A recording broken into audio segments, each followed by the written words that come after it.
Well, Cigna is calling off its acquisition of Humana.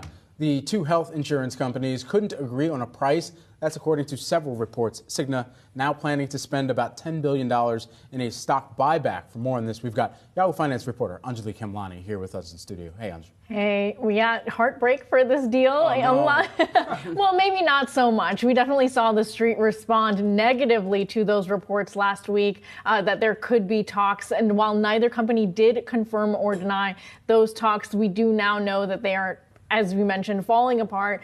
We did get some of the positives for Cigna with the stock buyback.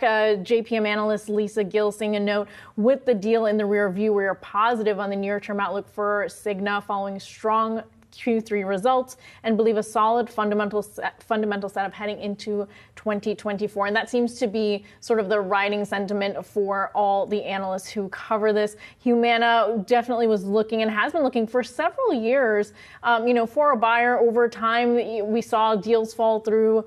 About a decade ago, the two had been talking then, so this was the second go around sort of for the two to partner up potentially. But one of the big factors had been then and still is now the FTC and the potential delay that would have caused the deal. So while yes, price and terms had been part of the breakup, definitely, the street analysts had all been looking at what that long-term drag could have been. So it seems like everyone's pretty excited about this. Yeah, and on to that point, what were you hearing just about what the timeline could have looked like from the pressure they could have seen from regulators about whether or not this even would have been approved? More than 12 months. 12 months or more, yeah. So it would have been, maybe even up to 2 years, if I remember correctly from those notes. And that means that something that could have started now would have, put a lot of pressure on the companies for some time. Cigna would have benefited from this because it could have really put it on par with CVS and United, giving it, assets that it doesn't have. It is looking to spin off its Medicare Advantage. So,